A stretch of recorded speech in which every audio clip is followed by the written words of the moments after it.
Hello there. It's Enemy Within special report interview from UFO Truth Magazine conference at Home Firth with Larry Warren. And Larry, how's your day been so far? It's been great. Yeah. It's a good time. Yeah, it's quite an impressive lineup with Stan Friedman, AJ Javard, Suzanne Hansen, and you. Well, yeah, I'm co-hosting the thing. And who else? Dave Hodrien. Dave Hodrien, yeah, Birmingham UFO. And that's it, isn't it? No, Richard D Hall. Richard D Hall, right? I introduced him, and I forgot that I did that. But I did that. Yeah. And it's good to see you, too. Yeah, it's great to catch up with you. But are we on the show now? No, we're just recording. Oh, right. I thought we were on it. I'm thinking, what do I ask me something? No, unfortunately, we couldn't get connected to the internet, so we're going to do a recording. Yeah, that's cool. We'll put this down on maybe YouTube and put it out there. Cool. Sometime in the future. So what's been happening really lately? I know there's been a lot of bother with a certain Seagull Colonel. Oh, God. Yeah, you know, Colonel Holt was down in Woodbridge, England, and down where our old basis was, Bent one. And, just had a slander fest go on. And I wish he had said one thing true. I mean, just one. The only thing he said true was my name. Yeah. And that was the design of it. And it was in party and with these two sideshow barkers, in my view. They're obviously have brought nothing of value to the table. And they underestimated what, the damage they do to themselves for allowing what Holt did to go unchecked and providing a venue. And that would be a guy named John Hansen, who publishes Haunted Skies books. Oh, yeah. One, for instance, on Rendlesham has a picture of Jim Penniston, and under it a caption, "A young Larry Warren." Now, these are your experts on putting on conferences, and the other person who seemingly desired fame so much, I'm not going to mention his name, I think it's all he wanted. I think he's gone to ground now, too. It's one with the Davy Crockett haircut. That guy. Yeah. And, and it's been dealt with, I just did a show. Holt and I have had our dynamic for years. The people that work for him are people that don't know the history or the facts about the events. And so you can go, and those people, those suckers, some are friends, paid £20 to, really were robbed. I said, how's it feel getting robbed? Because you did. Well, that reminds me a little bit of when we met up with you at Woodbridge last year. Yeah. And we told you where we'd been before that. We'd been to see certain Jonathan Reed at Felixstowe. Right. And your comment to me was, you can't cure stupid. You can't cure stupid. But we learned a lesson. It cost us £20. But well, the thing is with that fella, and he was exposed in 2000. And unfortunately, somehow he keeps reinventing himself. I know a cop out of Germany that they took for money and proven fraud and liar, and found a new audience here. And I said, why are you even bothering? This guy Derek had him in. I said, that all went wrong, I guess. But we were doing the real business with John Burroughs, myself, and the rest of it, and which really was great. So I'm sorry that happened. It was funny. It was timed on the same day, and it was strangely funny that he seemed absolutely determined to overrun to make people late to get to Woodbridge for the main deal. Yeah, and then I think he's just a jerk. I wouldn't think there's any federal involvement, because I don't give these idiots any credit. The government wouldn't employ them anyway to clean toilets, in my view. So, and then, so we had the Holt thing, but so my co-author got a bee in his bonnet, Peter Robbins, and has now completed a new e-book, I guess they're called. Yeah. And I forget the title. It's out today. I think it's Holt in Woodbridge. I think that's the title. I think he might have, Pete, he's changed it again, and it's out today. And that would be a couple days of thinking of the title and pondering, and, it doesn't do things quick. But when it's done, it's a nuclear weapon, and people will find the uninitiated that everything the man, I couldn't believe there wasn't at least one thing he was right about. Every single thing, even down to pointing in our book saying this and that, isn't even on those pages. It's not even in the book. Or he was confusing me with other people's statements, which he did. And just, wow, it was like, give us just a big basket of kick your ass. And that's what happened. And so it's sad because it can't, he could have been a unifier. He isn't. Then I just did a show on John Burroughs' internet radio show on Phenomena. It's called on KGRA. Yeah, with Adrian. With Adrian, Buzz was on, first time he's ever spoken. Though I've had people saying, don't you feel vindicated? And I go, well, I didn't, number one, commit a crime. I am the whistleblower of the event. According to some federales, I'm sure I committed a crime. I didn't commit a crime. I've seen Nick Pope's writings on attacking whistleblowers now. But yet Nick Pope now won't even sit on a radio show with Peter Robbins because he does not want to address deliberate deception, which Peter published last year about their book, Encounter in Rendlesham Forest. And Nick will never, his little world's gotten smaller. They got to understand, I've been in the game since 1982. I'm the whistleblower. I know all the players. Stan Friedman's here today. I met him first time when I was 22 years old. I've been around a long time. And so this new work, I've read it. It's out. It's devastating. It's a shame it had to be done. And then we did the show, and it was great to have John. John and I are fine. We put a lot together last year. Now Buzz has come out. And the last half hour I was on, and I've had people say it went on fire once we were on there, Adrian and myself. And, there it goes again. The demons have fallen. And I've had people saying, well, we've, finally vindicated. I go, Adrian has statements in our book, as do others I was with. What did people think? We made them up? Or did they just look at the cover of the book? We appreciate you buying it, but there's a lot of good stuff in it. Give it a read. Because it's all nothing new. It's just he did his voice. He used his voice. Then he sent an email a couple years ago that went out to this other guy, Ronnie Dugdale. And that email reiterated a lot of what we did on the show. But people, it's secondhand. Now these, my enemies have nowhere to go. Like I tell people, I'm not in the belief business. There was no plan to any of this. But I do know facts are facts. I don't got to look over my back. When you talk to Holt and Peniston and the likes of Nick Pope, who is just a media whore. I know Nick 20 years, but he's a coward, and it's a shame because Peter came out, devastated that. The bad apples in this is Holt and Peniston. Yeah. Jim went through something. He did not get the message from the future, and that's all bullshit. I'm going to say it on the record. And he's a nasty player. He's made lies. He's published lies. He is in party with Holt. And from what I'm finding out here, Jim thinks he's worth $3,000 to do a gig in first-class tickets. It sounds like another, I always say pass the Kool-Aid when his bunch gets around. Remember Jim Jones? Yeah. And I'm not slagging him. I mean, the guy thought he'd get a payday out of this. Trust me, Jim, after 33 public years, you better find another way, put a leash on the Loch Ness Monster or something. I mean, anyone that tells you, I am the messenger. Yes. Cuckoo, kajoo, right? Yeah. No, you're not. No, you're not. Everyone that's, I think of Jim Jones. He's the messenger. Next thing you know, next day there's 500 dead bodies in the garden. Mm-hmm. Hello. And I've seen the people that, I think Rich Hall said earlier about evidence and fact. Yeah. Or you're going to get, crap.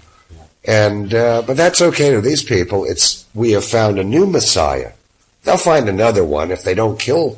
I always think of this, Jim, you're going to doing that. You're going to meet a Mark David Chapman one day. Well, that's the trouble with messiahs. They usually end up nailed to crosses.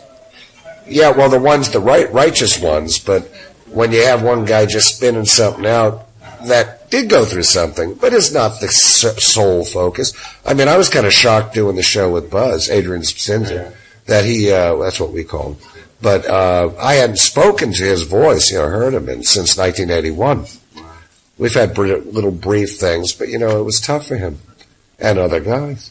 And that was the coolest part. That interview, it did sound, came across quite clearly that Adrian found it quite difficult to talk about this. He does. His reasons. Yeah.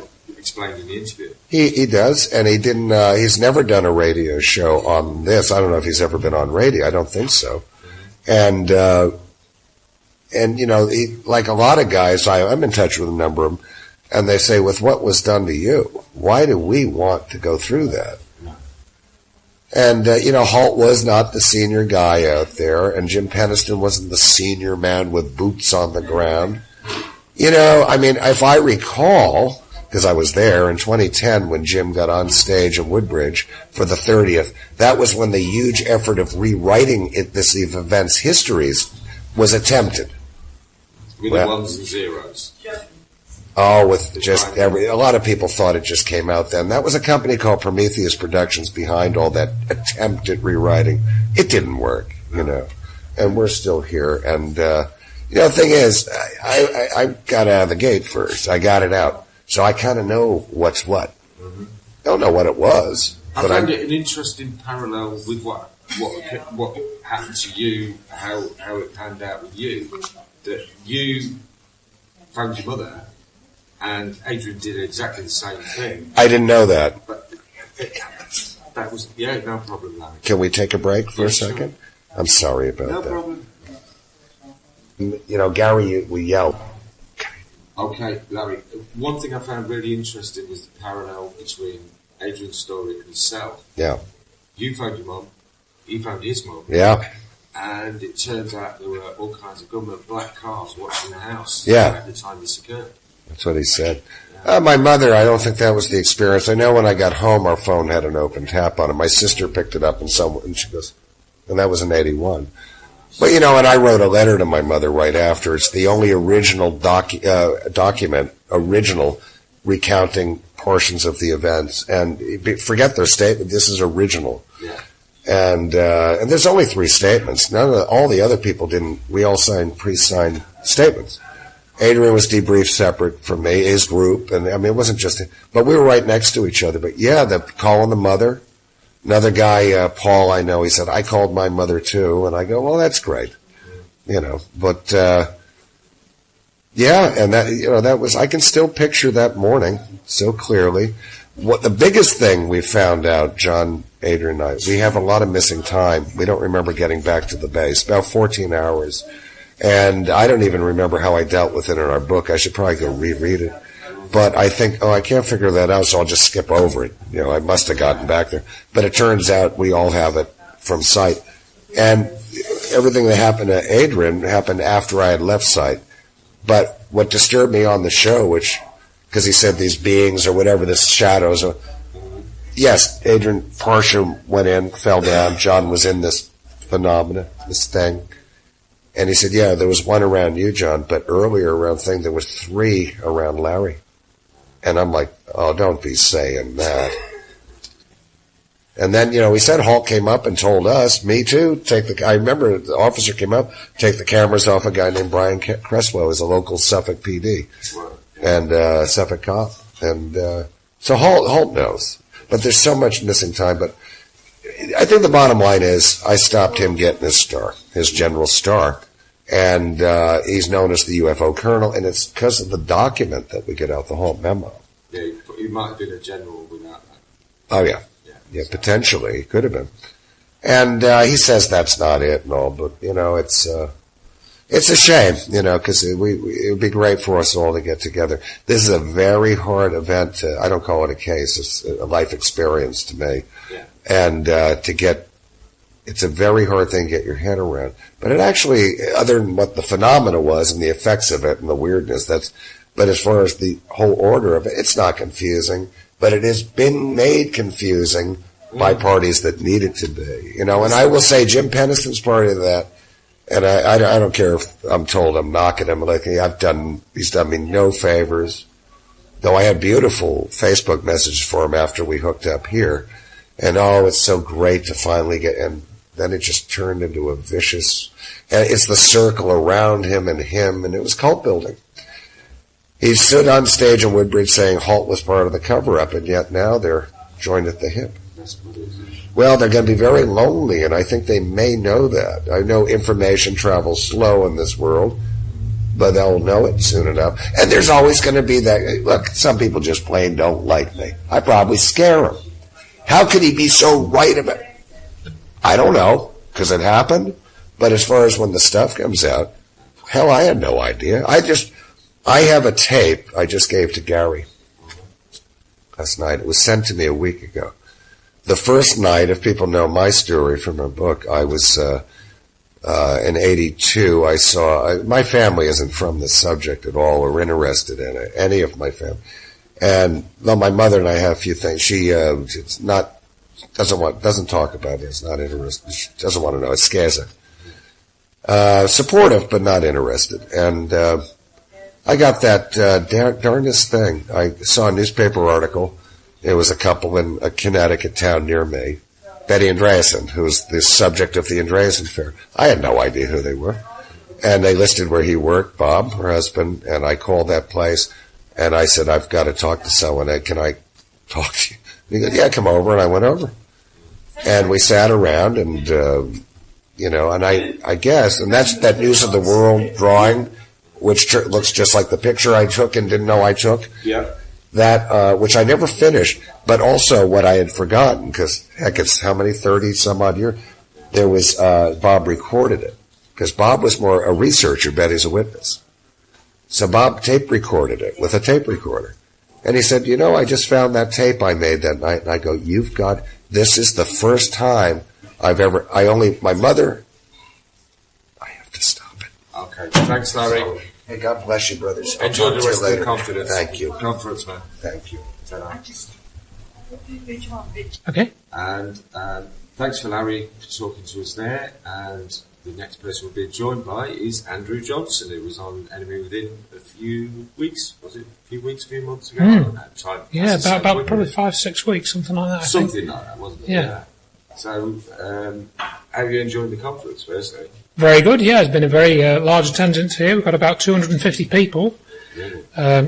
So I'm not speaking here this year, which is fine, because it gives me more of a chance to actually speak to people here that are interested in the topics that you and I are interested in, which I always enjoy.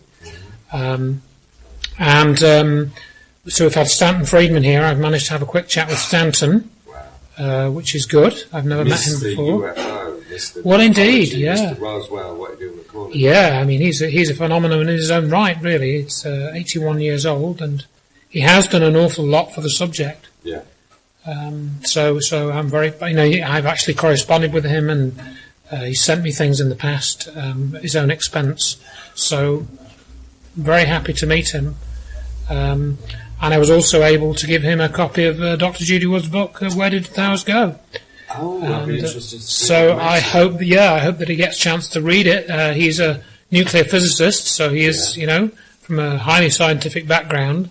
Well, Tom keeps telling me we want more scientists and doctors and people of that nature on the programme, so how can you do better than nuclear physicists? And hopefully we'll get a chance to have a chat with Stan later. Great, yeah, that would be good, and I'm hoping that, he'll be able to read through that book, because it's something that I've found is of key importance. Mm-hmm.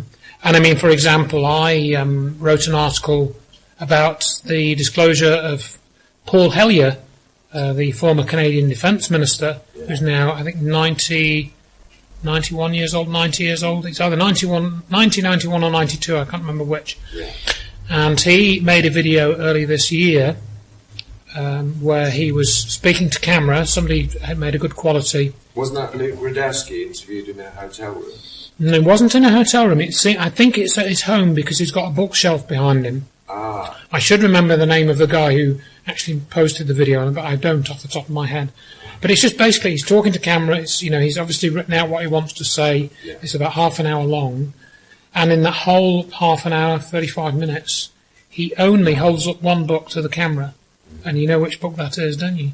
I would imagine that would be Where Did the Towers Go? That is the Where Did the Towers Go book. Wow. So, I had a quick word with Stanton about that, and of course, Stanton more or less said that what I expected him to say at that point, which was, Mr. Hellier had talked about the Day After Roswell book, and that was what made Mr. Hellier go public in 2005.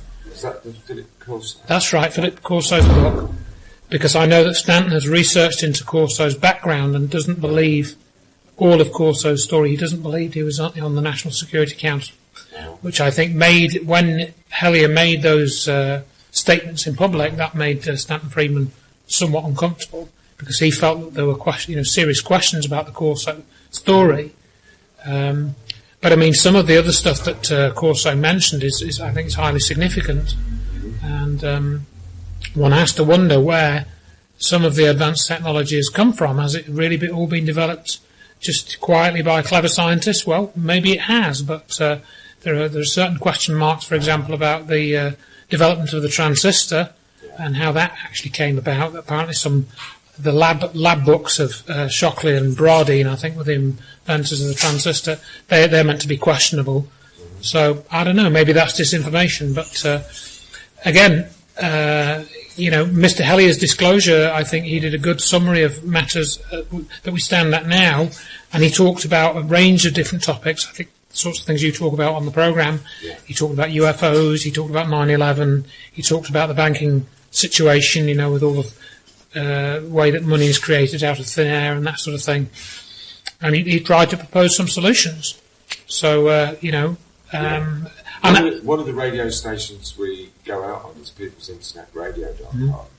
And Vin, the station manager, did a broadcast the other night, and he was saying that when people suddenly realise what's going on, they're saying, money is created out of thin air, And he said, well, where do you think it was created from?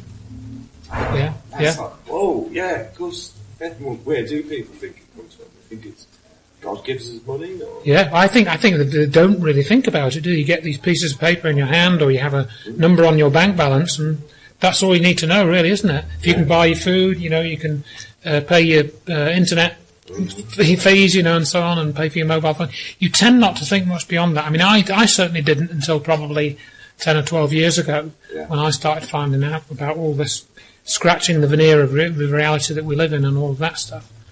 And I tell my kids that money doesn't grow on trees, it's created out of thin air, So they know that now, or well, they maybe don't quite appreciate it yet, but I was never told that when I was their age, so. No, I didn't really discover the kind of depth and breadth of the lies that we've been told until I had to stop lorry driving because of disability, so you get more time. Right. I'd always kind of thought, well, things are, we're told things and that doesn't quite make sense and that doesn't quite add up, but I never linked them all together. We've now got people who are settling their utility bills through the bills of exchange, right? 1880 something, and essentially when you ask for a bill, they send you a cheque with your name on it and the amount of that alleged bill.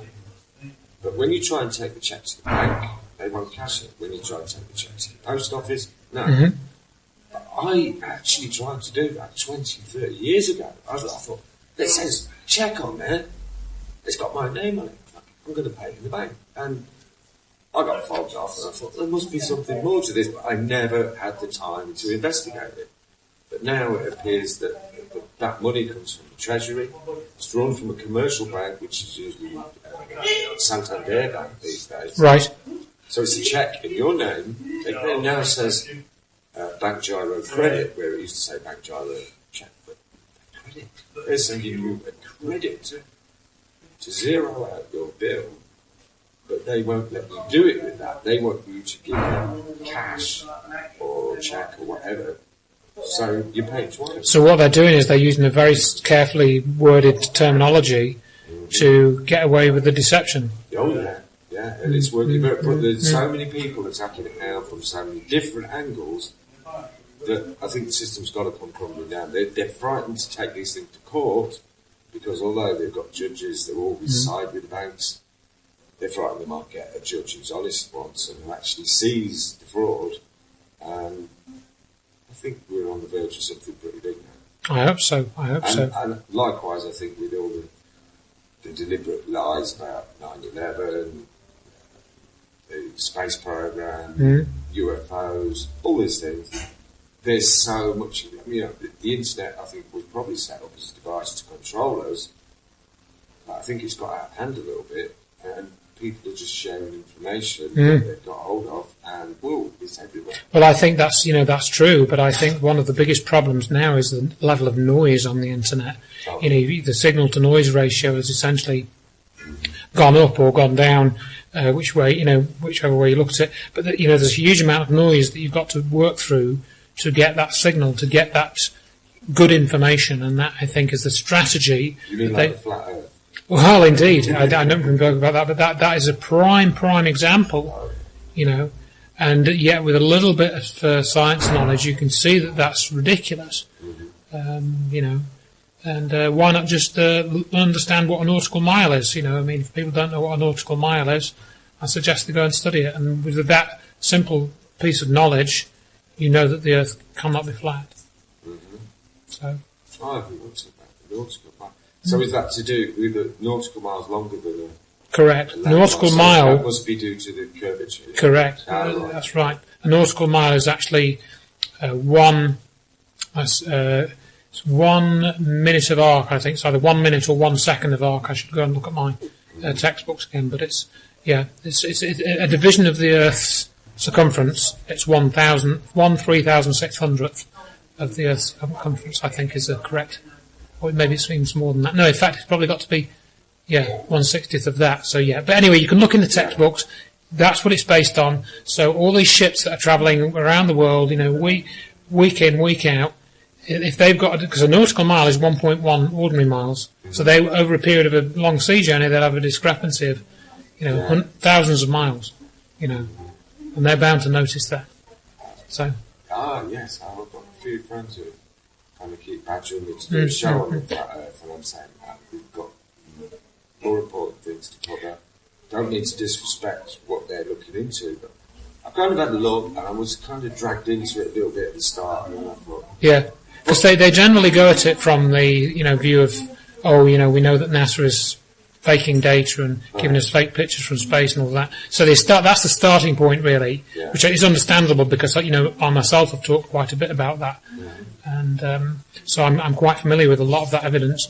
To go from there to something that you can directly observe with your own eyes, you then get to to make a point in this discussion, I think it's a key point, you get into the point where people are experiencing their reality through a YouTube video or through a computer screen, and they're not actually going out into the real world and doing their own observations, like watching ships go over the horizon, measuring that, making their own measurements. And there are other ways that you can measure it. So it's actually something you can measure yourself. And then to think about, how the Earth goes around the sun and how the stars move in the sky, that is all an indication that we're dealing with a spherical system. I've got something that really puzzles me about the stars and going around the sun, because the sun is orbiting, our solar system is orbiting around the galactic centre point, and we're whizzing around the sun. And so therefore we're in a helical path around the sun, around that central orbit.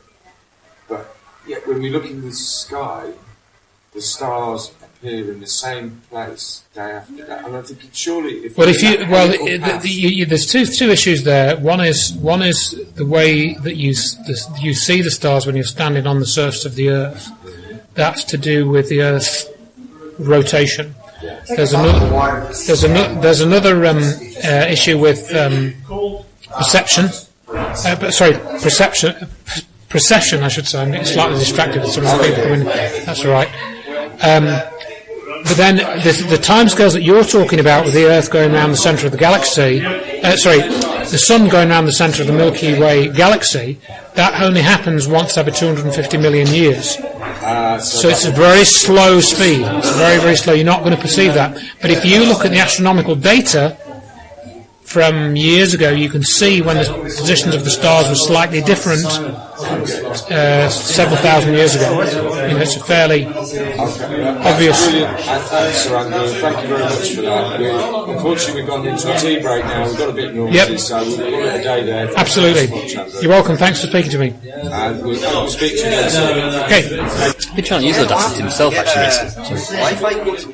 And now we're looking up to have a chat with Anthony Beckett. Hi, Anthony. Good to meet you, mate. Yeah, thanks for asking me to speak. I'm not familiar with your work, I'm afraid to say. So, if you could tell us a little bit about what you do. Well, I'm mostly these days I'm an event organiser. I've been organising the British Exopolitics Expo for the last 7 years, and we've got the new conference is next month in Leeds. But this time today I'm actually here having a nice relaxing weekend at Gary's conference. So for me it's nice to be able to put my feet up and enjoy the conference rather than being running around like Gary is today. Absolutely. So you'll know Chris Truth Seeker. Not sure. I don't know. There's no few Chris's. Oh, they recognise the name. I'm not sure where from. Though, sorry. We Are Change Leeds, I think. Oh, actually, we've not met up with them guys for a while. Actually, a couple of years ago we met up with them, and some people came to the We Are Change Leeds meetings. Actually, came to our crew to help out on the events. But I've been to, because I don't actually live in Leeds myself. I live halfway between Leeds and Manchester, so I don't often get to Leeds other than working there. So I don't get to socialise there in the evenings as much as I used to.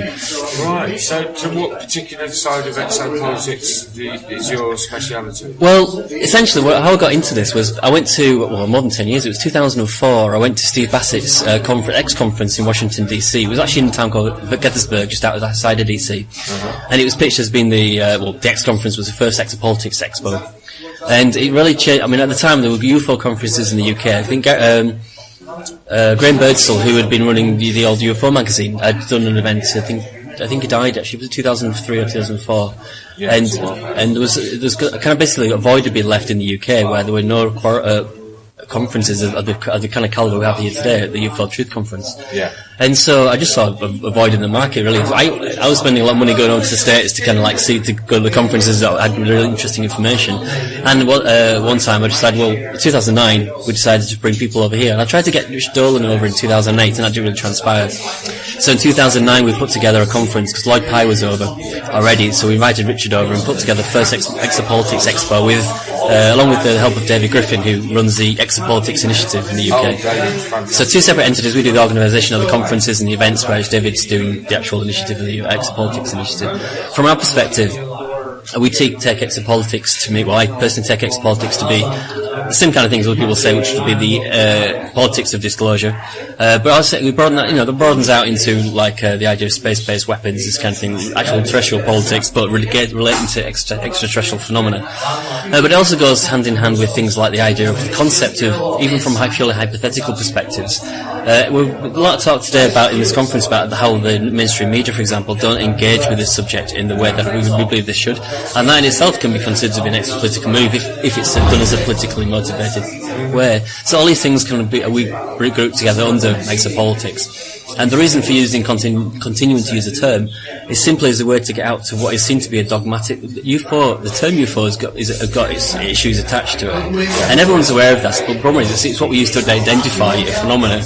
Unfortunately, it's got the word unidentified in the title that you do that with. So to get around that, we just stuck to using exopolitics as a brand as people attaching not just ufology but also the broader spectrum of other ideas and subjects that come into that debate. Right, yeah, that's a good way, because the term UFO, it's almost if you talk about UFOs, you're seen as a figure of fun by a lot of people because of the way it's all been spun over the years. The term conspiracy theorist, I mean, from what I gather, that phrase was invented to make fun of the people who basically didn't believe that JFK was shot by this lone gunman. If there's no such thing as a conspiracy, people won't be arrested and tried into British law for conspiracy to murder, for example. So obviously there are conspiracies. The question is, at what level does that go to? Isn't it? We know they exist, but what level does that go to? Yeah. Well, when you start digging, they're everywhere, aren't they?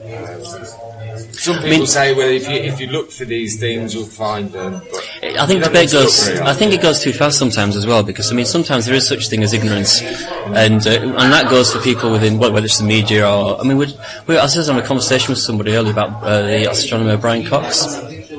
And his opinions on ufology.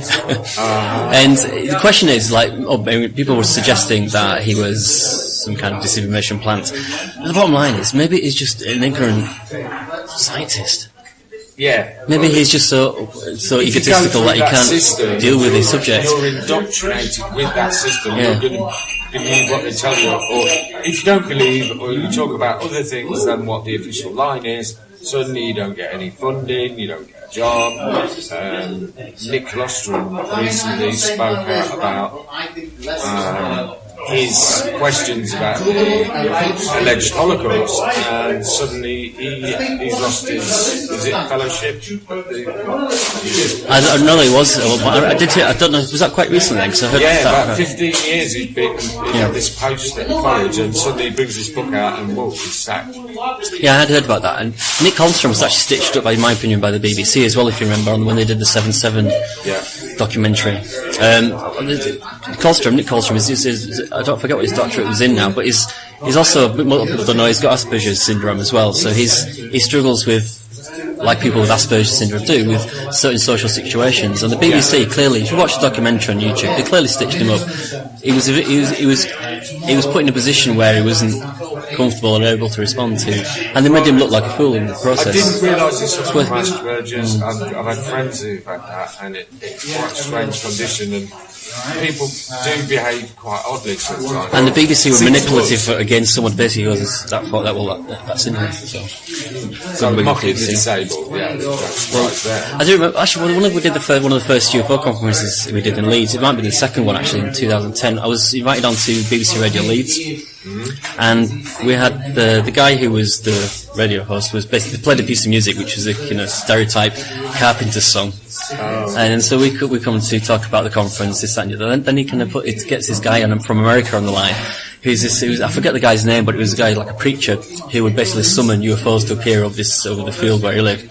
And the guy on the BBC, I should have said this, but they were just making fun of the guy. And the problem is they're treating this guy as if he was mentally ill. It's either true or it's not true. And if it's not true, this guy has got some issues, and those issues were probably mental health issues. So I should have asked for the truly BBC policy to kind of be out of people with mental health issues, because that's the problem, is that there's some of the things that happen within this phenomenology is that it's so out there and difficult to contend with.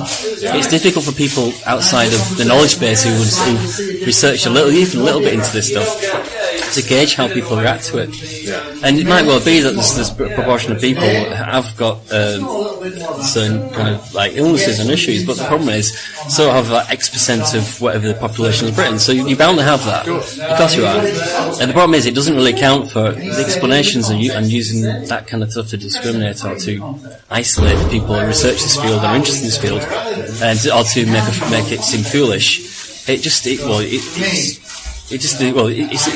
not very good. I'm just going to say it's a bad way of doing it. It basically seems to be the policy, but I think some of that might not necessarily be conspiracy so much as ignorance. It's just an idea.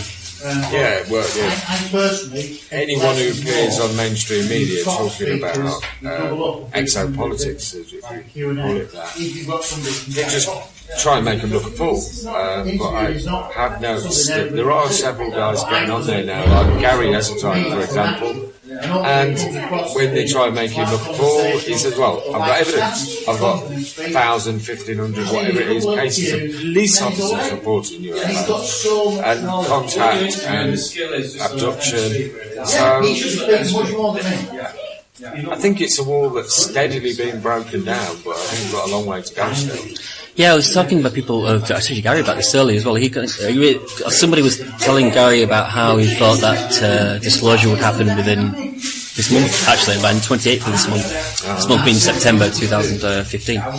And the problem is, people come out with dates all the time, and the funniest thing is when you read a Facebook post about something, about disclosure on the 27th of, and you realise it was 2 weeks ago. So, But the things that happens are that you can't really predict these things. When Gary was talking to afterwards, says one of the things is this phenomena has been in the public knowledge for 60, 70 years, and we've got there might be people in positions of power or positions of in government or in the media who discredit or who don't accept certain things within this phenomenon. The problem is there's a new generation of people coming through all the time, and to me disclosure will happen through the means of a bit gradual acceptance by everybody involved, because it's such a prolific thing. Everybody's aware of it already. We're 70 years down the line, people don't necessarily understand all of what it's about.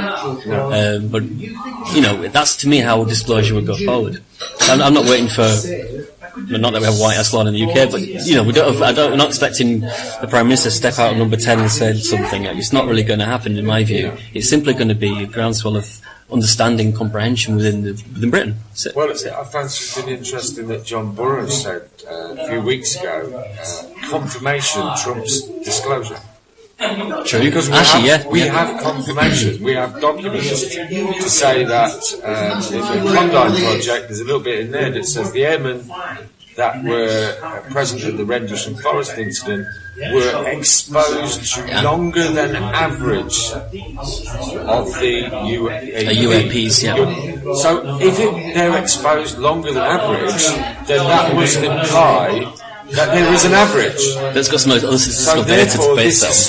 That goes on more than we're told. Yeah, I think the revelation was from the Condine. But Burroughs was waiting on John Burroughs was waiting on a pension, not pension pay. It was like disability payout because of that, and because of I think it was December last year. It basically finally acknowledged that he was exposed to this radiation, and he got his reward was he got his disability payout from that because of the injuries he faced while out in the field of Rendlesham witnessing these phenomena. Yeah. And these phenomena they've existed not just in Rendlesham but everywhere else. And the interesting thing about the Condine report, it doesn't say this stuff isn't real. It says it's a real phenomenon. And it's the thing about the Condine report, it doesn't go as far as saying it's extraterrestrial. It actually hypothesizes about there being an extraterrestrial source behind it. But like many other studies in the past, they always say, we won't look at that one because there are other more likely scenarios for explanations for it. I mean, that's what other studies have done. The Condon study did the same thing back in 68.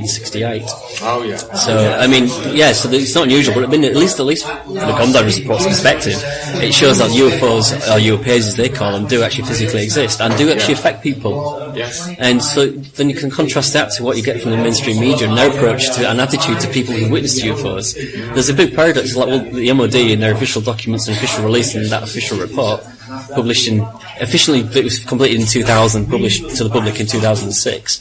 The MOD are in the same position. Are they kooks as well? Well, I suppose that brings us round to good old Nick Pope. Oh, yeah. I mean, quite a few of us have been having a laugh in the breaks here, talking about Nick. And Gary had a surprise guest today, which turned out to be David Caton. Brilliant to hear from David again. I thought after his illness, we'll maybe not hear him speaking again. And I was kind of wondering who it might be, and I said, well, maybe it'll be Nick Pope. Oh, then no, because Gary will want people to come back next year. Well, that book he did with John and Jim, what's it? Encounters in Rendlesham Forest. Blown apart by I didn't go to the Rendlesham conference this year, but I went to the one last year, and I was talking to John Burroughs in the hotel afterwards. And John Burroughs was he's technically a book written by Nick Pope, and with both Jim Pennison and John Burroughs being collaborators to the project. I asked John about the quality, of the book and why he was involved.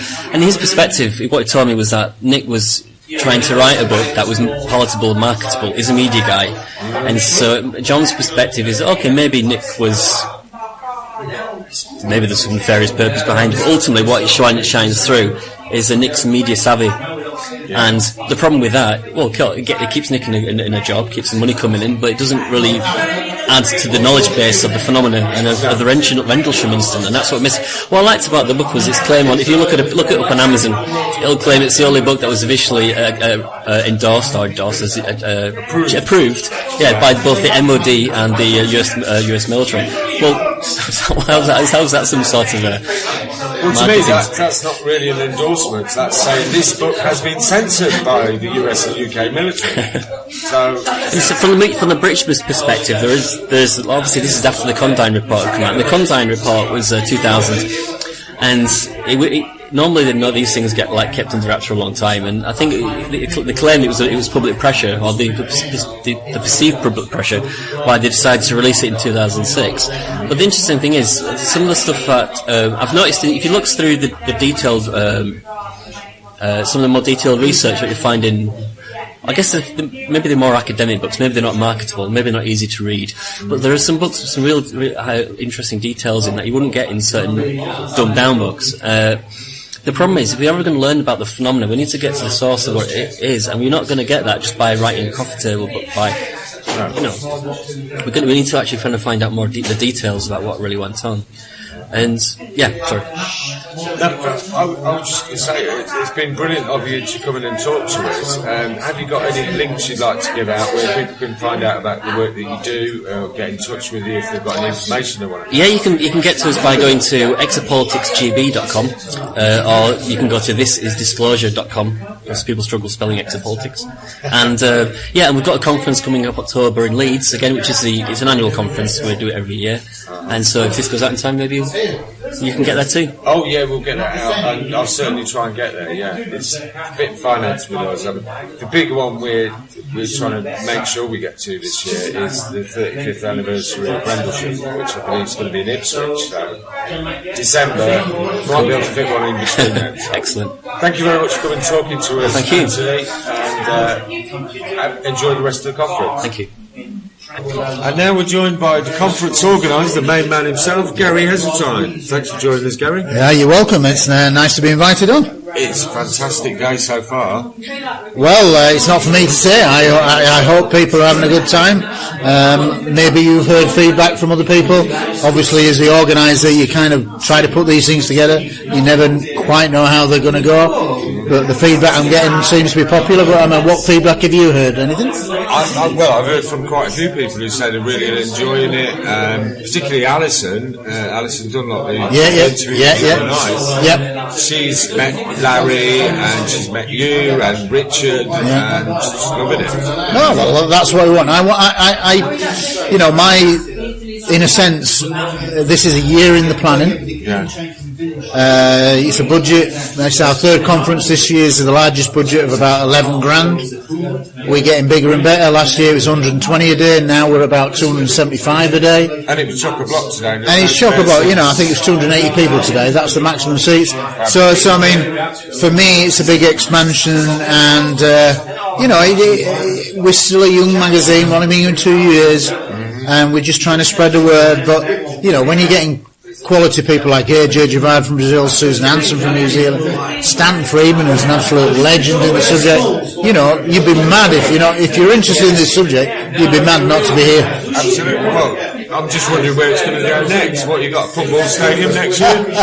Well, the problem is because I live in the Home Firth area, I want to make Home Firth my base. Yeah. Now, realistically, the biggest venue is this, and there's one slightly bigger, which is what's called the Picture Dome, which is a music venue. Oh, we're staying. And I can say for the first time that the conference next year is going to take place in the Picture Dome. Wow. Right, so which has a capacity, I think, 320 people a day, with a balcony and some side seats and whatever. So it's a proper music venue. We might be able to tap into some of their expertise with lighting and things like that. We're still expanding. But for me, some people might say, well, you could maybe fill 500. Well, you could, but then there's no venues in this area. I'd have to go to Leeds, Huddersfield, and then you lose this kind of family atmosphere that we've got here.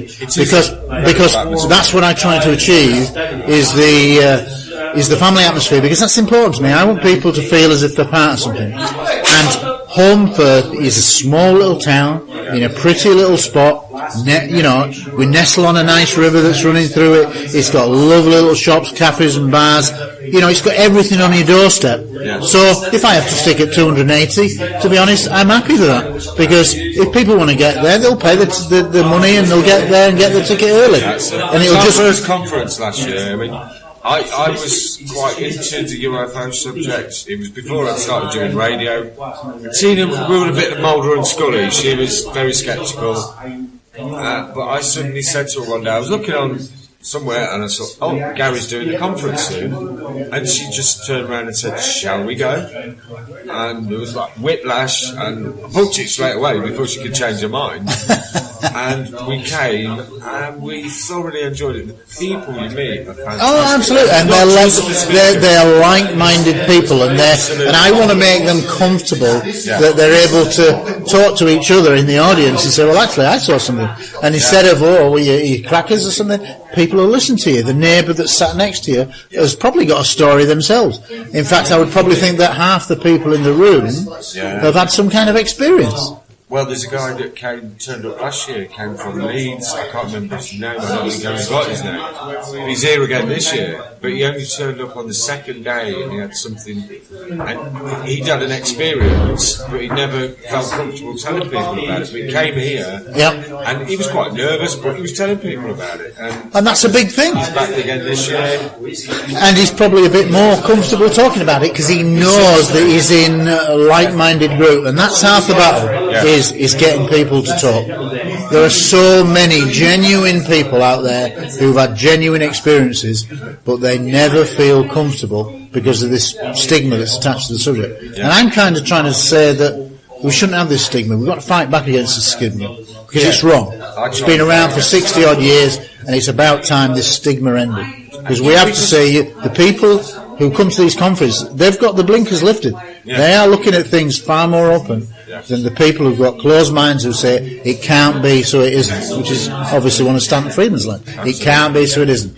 They've got a closed mind. If they look at, I defy anybody to look at the actual evidence in the best cases, especially the pilot cases, and not be convinced that there's something really going on. Doesn't make sense. And you've just heard it from the horse's mouth. Stanton Friedman, he's a nuclear physicist. If he doesn't know what evidence is and what science is, and if he in 1958 quickly concluded that some UFO cases, repeat the word, some UFO cases are ET, he's looked at the evidence, and that's what people don't do. One that blew me away last year was Robert Salas. He's worked in a nuclear missile silo. He's got a finger on the button. People say there's no evidence. Well, you just gave reams and reams of evidence. And then, at the end of it, bear in mind the kudos that this guy's got attached to him. Then he talked about his own. And that was I think that was a brave thing for him to do, because that's a recent thing. He's not been comfortable until now, but he came out, and that was the first time he'd really mentioned it in any depth at a conference. And that was great. Because there he is, Mr. Credibility, Captain Robert Salas, and then suddenly some people who don't know the subject will go, he's lost his credibility now, he's talking about aliens and abductions. And this was the same guy with his finger on the nuclear trigger. So, you can't get a better comparison. And there is loads of evidence, and the problem is the media and government are our biggest enemy. But for me, it's the media, because there's 6 major media corporations in the world, and they effectively control what goes out on the air, and that's not fair. It's almost a kangaroo court scenario.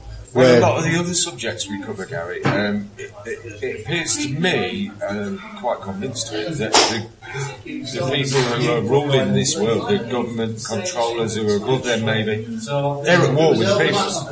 And if people don't realise that and start taking notice of it and start standing up for what they believe in...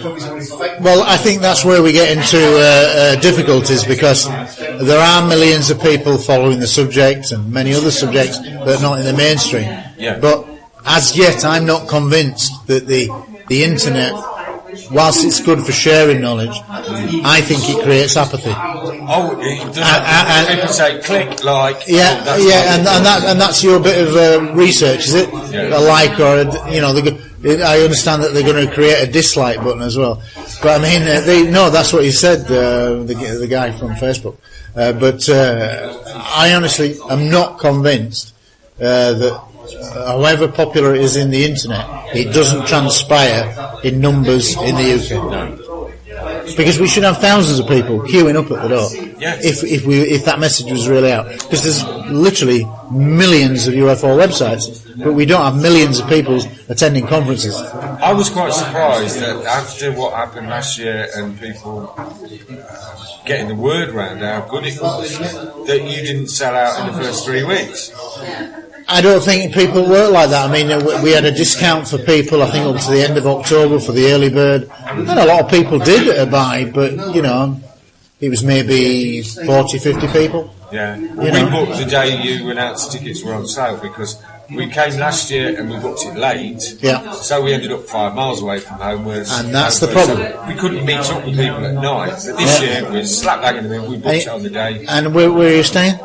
We're staying at a microbrewery. Okay. We're staying at the Nook. Oh, right. And that's right in the centre of town. Yeah. And so you're right in the hub. I mean, the UFO people this tonight will be heaving in the bridge, which is like the centre of the town. A lot of the speakers are there. People can mingle with the speakers.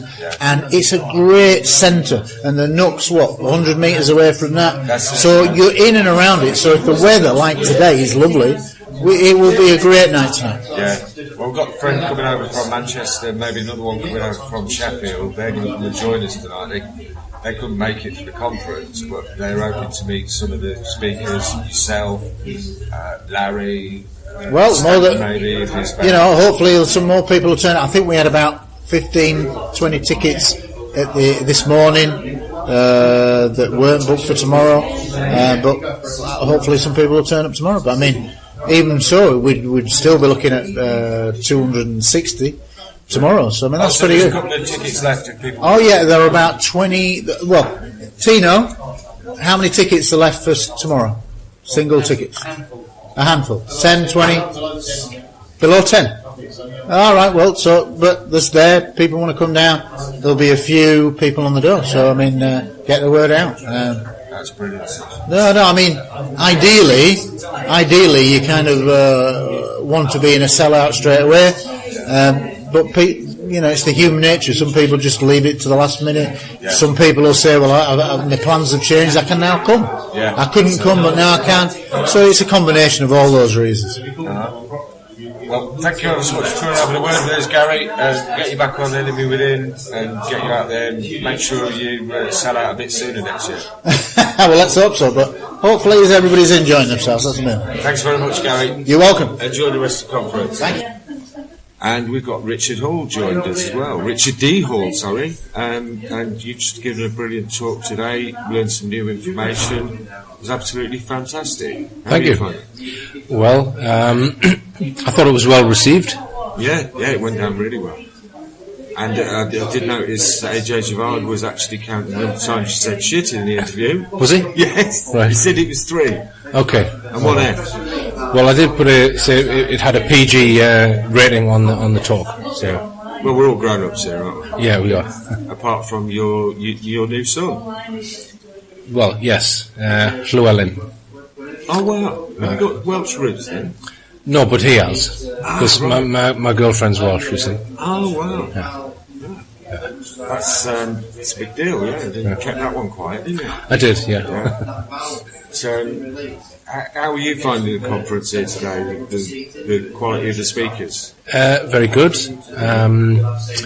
It's good to see Dave Hodrien here. Also, Stanton Friedman, who is as Gary describes him, a legend, and obviously AJ Gavard, the lady from New Zealand, who I can't remember her name. I thought she'd give a very Suzanne Hansen, a very profound lecture, something which really is difficult to prove what she's saying, but very interesting nevertheless. Well, doing what we're doing, I'm getting people. You must get it all the time, coming to you with stories of their experiences, and there's some very credible people coming out with these stories, and there's a lot of people telling similar stories. Yeah, well, the abduction phenomenon, in my opinion, a lot of the evidence comes from hypnotic regression and also people unlocking missing time and having memories that they didn't realise that they had, this kind of thing. So it's memory based, if you like. Yeah.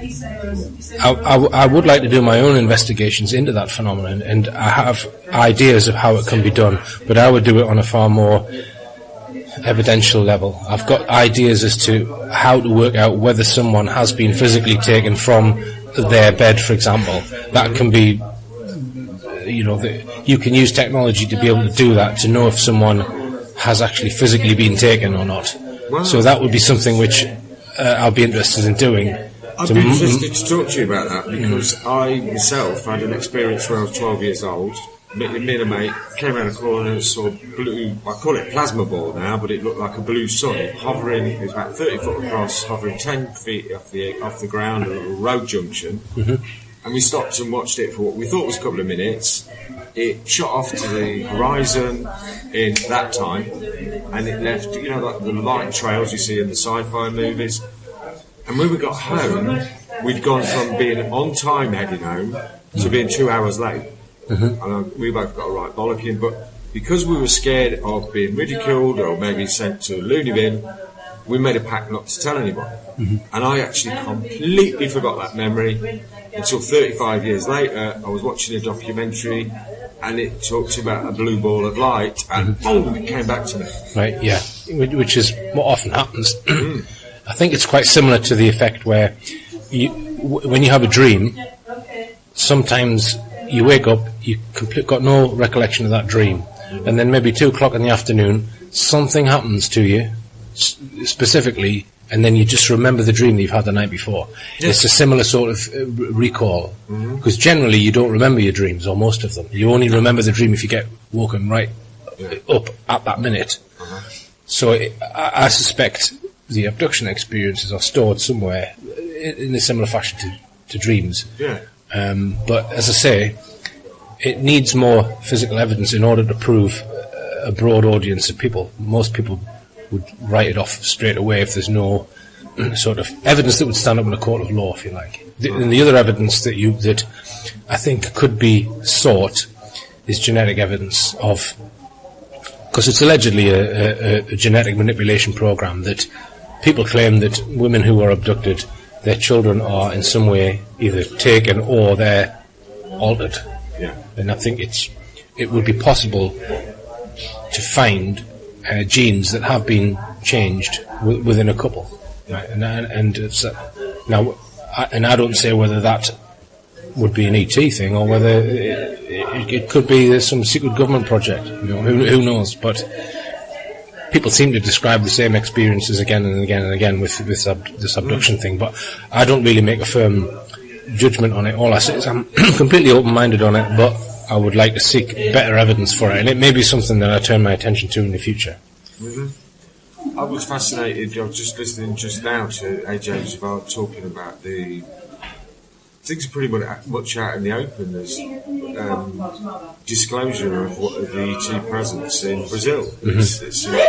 I've heard of that before, but when he actually describes it in depth, the evidence they've got there is pretty amazing. Yeah, I've not actually been watching his lecture. I've watched all of the other lectures, but I am aware of declassification of a lot of files from Brazil, far more than or in depth than what the UK has produced. I think you talked about 7,000 files being released there, which is pretty amazing. We'll have to sort something out and get you on one of our shows and do a proper interview sometime, Richard. Okay, all right. And thank you very much for speaking to us, and enjoy the rest of the conference. Lovely. Thanks a lot now. Cheers, mate. Cheers. Thank you. And we've been joined as well by Dave Hodrien, one of the speakers from Bufog. Yes, Birmingham UFO Group, Bufog. Yes. Yeah, fabulous. And how are you finding the conference today? Absolutely fascinating, yes. A superb first day. Yeah, and I'm looking forward to hearing what you've got to tell us. Can you give us a quick preview? Well, it's obviously not going to be a preview when this goes out. What you're going to be talking about? Yeah, absolutely. Yeah, I'm going. I've looked into many contact cases over the years, so abductee cases, probably going on for about 200 around the world now, since becoming an investigator in late 2007. And tomorrow I'm going to be taking the crowd through a very detailed contact case that I've been looking into over the last year. It's a case from Bicester down near Oxford, and it's it's got many fascinating angles to it. A lot of the experiences have had multiple witnesses, testimonies backing up testimonies. It's involved a whole range of people, not just an individual, but his whole family, many of his friends, and it's just totally impacted his life on many levels. It's become the biggest case I've ever looked into, and the case report is somewhere in the range of about 100 pages long of typed text. Yes. Great information to look up when that comes. Are you publishing that soon? Or? The case report is already out on the Birmingham UFO Group website. Right. Yeah, went out a few weeks ago. So it's www.bufog.com, bufog.com.